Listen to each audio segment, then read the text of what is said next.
G'day, it's Dan here with another video in our Ruleset Wizard series. I've been reading further down the rulebook and I've come to a section called Supplemental Training and Areas of Training. And so this looks like it's an optional rule, but I think it's probably safe to build this in or wise to build this in. And basically, the areas of training, kind of like skills, and instead of getting a bonus, a +1 or possibly even a +2 to roll on these, you roll with advantage, you roll 2d6 and you keep the higher result.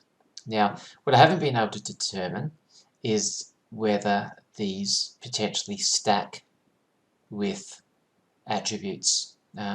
So say you've got using the stealth skill or the sleight of hand skill, whether you would stack that with dexterity. And it doesn't say you do, it doesn't say you don't, but it does suggest that these are somewhat inferior to skills. But that's something separate altogether. So it doesn't, being separate to being different and maybe being inferior to skills doesn't mean that it does or doesn't stack with the attributes. So I'm trying to determine that, and it's important because if it stacks, then I have to code it in that way, and if it doesn't stack, then I code it without it stacking. So for the moment, I guess I've got two ways of approaching this, and I'll just show you what's been going through my mind. So this is the current base character sheet layout, and my first thought was I would create another panel like the base hit bonus down here called Area of Training, and when you double click on that, it rolls 2d6 instead of rolling it from one of these other ones at the top. That's option A. Option B might be to do something like this icon here, and I've got two different versions of it. The other version is like that. So doing something like that where you either double click on that to do your action roll with advantage, or to just do you click it to indicate that it has advantage, and then you roll on the normal one. So this would either become a clickable field, double click it to roll 2d6 instead of 1d6, and I guess if we're doing it up here, it makes sense to, if it's tied in with the attribute. There's no point in putting this button up here if it's got nothing to do with strength. So what I would be thinking is you have one for strength, one intelligence, wisdom, etc. And of course, there's two different variations on it. One is just sort of more triangular, following this line up and this line across, versus the option where we replicate the same shape. Just stylistic choices. And then the third option would be to do it here. So as we've got weapons, which have got some clickable fields here, we've got skills, which have got some clickable fields, and then whether we had another section down here, areas of training, and you could roll directly off the character sheet, off the area of training, kind of like weapons. At the moment, skills, when you double click a skill, it adds a bonus, and then you roll the appropriate field from over here. You do the appropriate action roll on here. But if the action rolls don't stack with attributes, then I think, the area of trainings don't stack with attributes, then I think it would be best to make them a separate list down here. Now to do that, I might add a little bit more length to this character sheet, or I might shorten skills up to 4, because I think 4 is actually how many is the most that any of the current classes actually get. I could shorten weapons by 1 row, skills by 1 row. I could shorten weapons by 1 row and specialist skills by 1 row. There's some options here. Also, saving throws is currently a plain text field, or just it could become a list, and it really also only needs 4 fields, and they would be side-by-side fields like skills are. So there's some options here, and I think that what I'm going to do is work it into the character sheet here. So I think I'm going to shorten weapons by 1 row. I'm going to shorten skills by 1 row. I'm going to turn saving throws into a list, and then I'm going to do areas of training as a list as well. So that's where I'm thinking I'm going with. So I need 3 rows. So I'm going to take 1 from here, 1 from here, and 1 from here. So let's dive into that. So the first thing that we're going to do then is get to our car sheet main, and we're going to set saving throws up as a list. So I'm probably going to, we've got these measurements here. I'm going to make a note of those. I'm going to delete this existing saving throws. I'm going to duplicate, oh actually what we'll do is we'll edit skills first. So skills, we're going to shorten it up by, we'll try 80 pixels. Sorry, we'll shorten it up by 20 pixels to start with. Let's publish that, and we'll see what it looks like if that's long enough. Okay, it is long enough, and the reality is that we can probably take another 5 pixels or so off there. And look, when we're dealing with confined space, every pixel counts.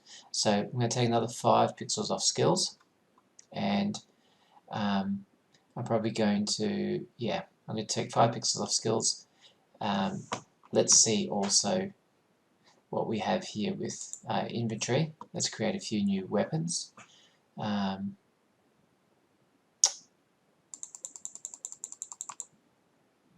What we want to do is set these to weapon.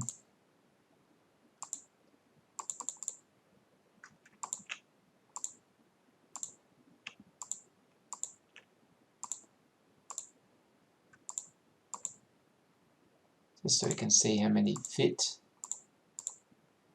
over here. So we've got a total here of 1, 2, so that fit 1, 2, 3, 4, 5, 6. So 6 fit, and we've got half of one hanging off the bottom of the page. So we might recover, say, 5 pixels or so from here. We'll leave it with 6 attacks. 6 is not unreasonable. You know, players like to be well equipped in that particular department. So we're going to take 5 pixels off our weapons. We're going to take another 5 pixels off skills, and we're probably going to move this up 5 pixels as well. So let's do that first. So the first thing we said there was shorten weapons by 5 pixels, so make it 165. We're then going to move this one up 5 pixels, plus we shortened the one above it 5 pixels, so we're going to move it up by 10 pixels. And then we're going to shorten this one again by 5 pixels, that's 75. And we can lock all that stuff again. Then our specialist skills. In many ways we could shorten this one by a few pixels. I'm not sure that we'll need to though. I think we've actually probably got enough room there. So let's push that first and see what we see.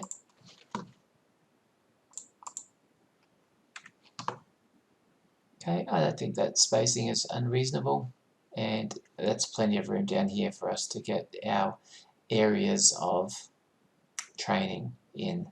In fact, we've probably somehow managed to recover too much extra space, but that's okay. At some point when you're doing this process, you eventually go, damn it, I just need a new tab, and that's what you end up with. But we'll see what happens here. As you can see, we've actually got a fair bit of space recovered here. So This needs to become areas of training though, so we need a new frame. And we'll do the frame first. Alright, so this is nice and easy. We duplicate the word, we hide one section, we double click on it, selecting our text tool, areas of training.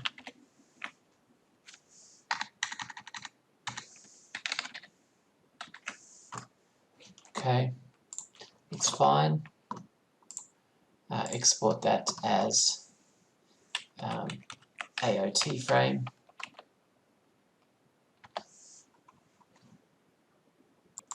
Back in the wizard, down to frames, create a new frame, AOT frame.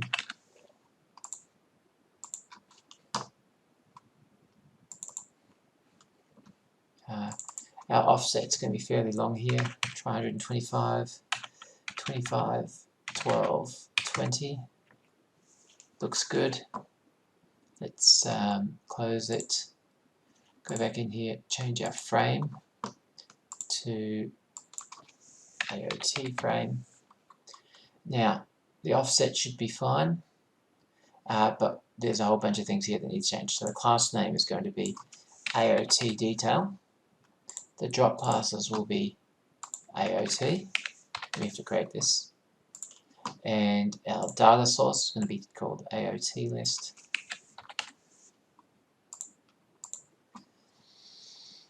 AOT frame, and our name here is going to be called, no, this text is fine, but down here it's going to be called AOT list. Alright, then we've got our buttons. Let's just look this up for the moment. Our buttons here, target is going to be AOT list, and the name is going to be AOT list IAD, and this one is going to be targeting the AOT listing also, and the button name is going to be called AOT list IEdit. I think they're done. Sadly, we've recovered too much space here, so I think what we'll do is probably give some back to, who knows. Let's move this one all the way down first. We'll unlock this. 10, 20, 30, 40.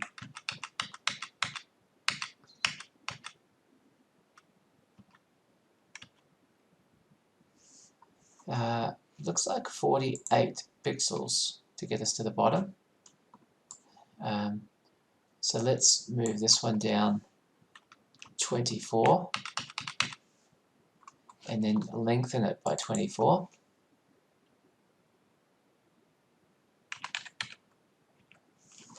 Then let's move this one down by 24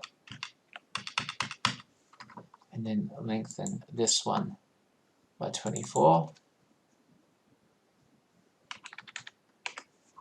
And then we want to select everything up here and lock it.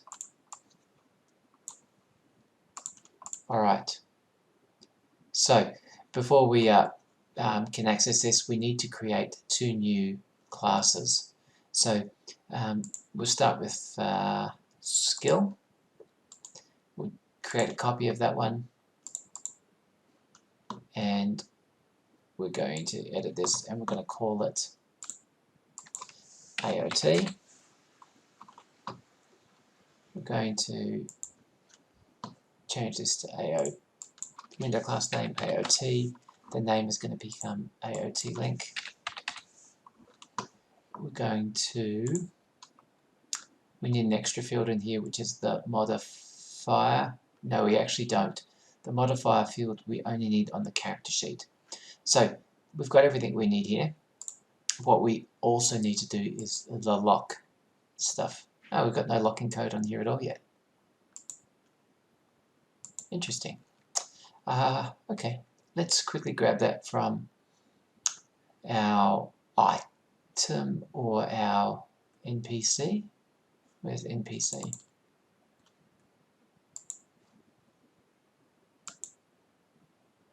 Here's all our lock code. Let's copy that. And let's add it in here. Obviously, you've got way too many fields, but alright, so we've got name and description, pretty much it.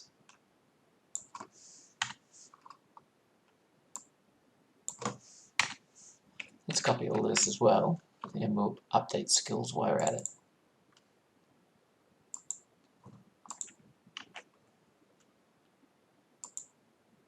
Okay, so our AOT should be done there, but what we also need to do with AOT is we need an AOT detail. So we'll take skills detail, let's duplicate that, open it,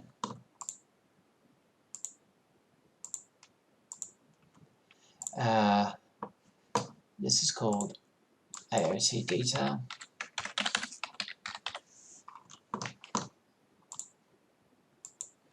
Up here we've got, this should be AOT, and its name should be AOT link, and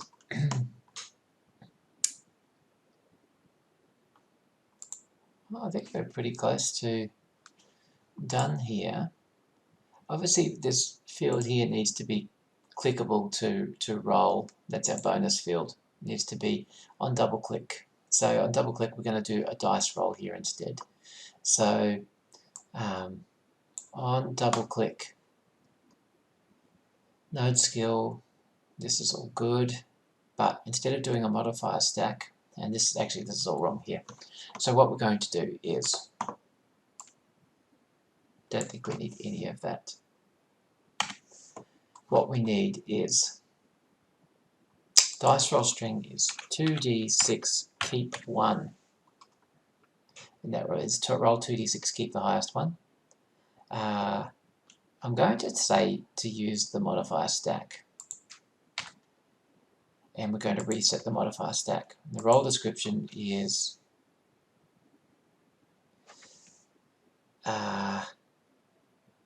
area of training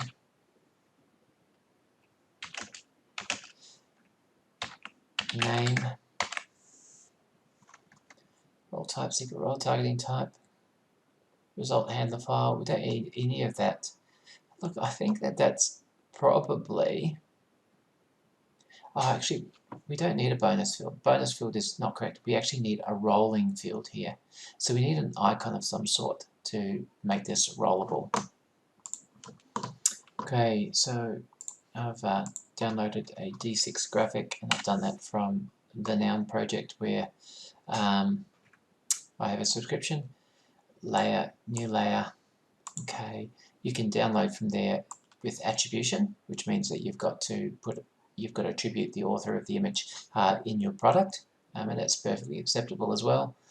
I think it's about $40 a year for a subscription.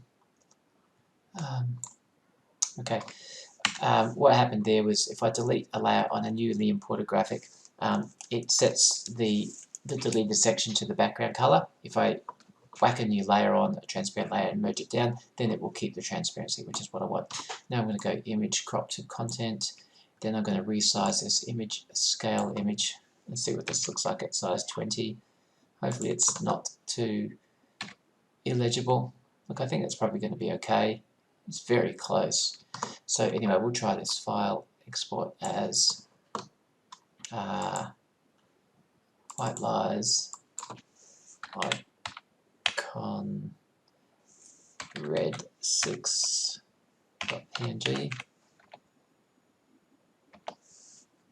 and go back into the wizard, icons, add new icon, red 6,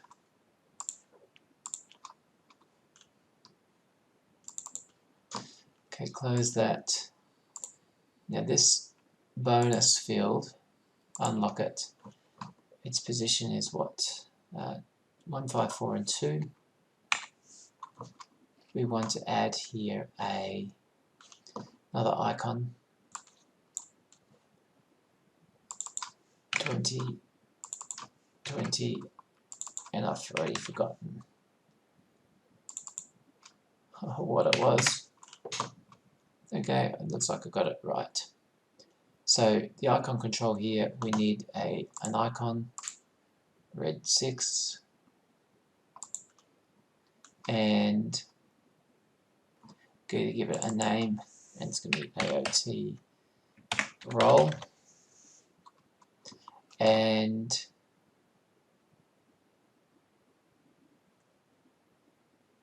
it needs to be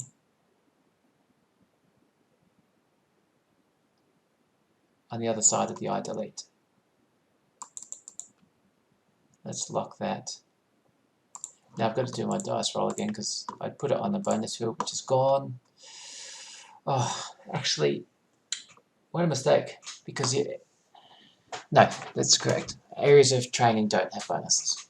Okay, so D6 here, and we're going to set up it as rollable. So the dice roll string is 2d6, keep 1. The role description is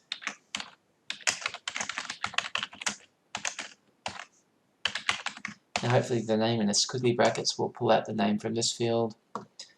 Use modifier stack true, reset modifier stack true.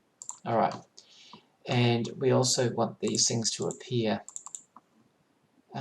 in our library. So this is AOT. We'll call it training, because areas of training won't fit in the box field. Data library. We need another one of these for AOT.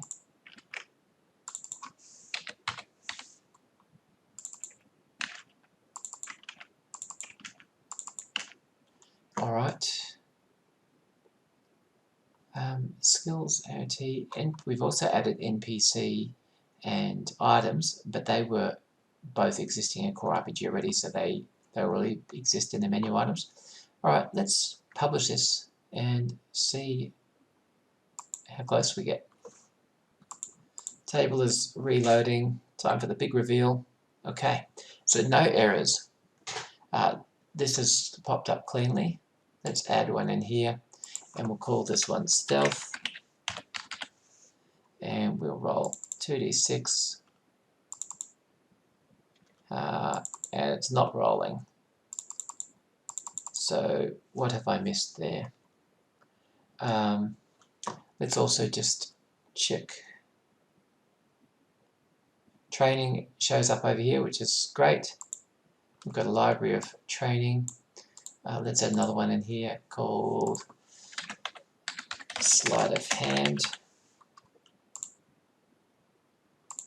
And if we drag that in, drag and drop is working, but the rolling is not working. Alright, let's see if we can nut that one out. Alright, so AOT roll. What on earth did I put the rolling on?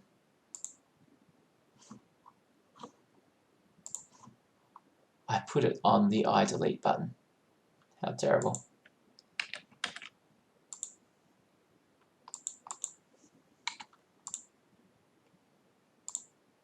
Okay, it's moved off the iDelete button onto the AOT role. Description, true, true, 2d6, keep 1, push it again.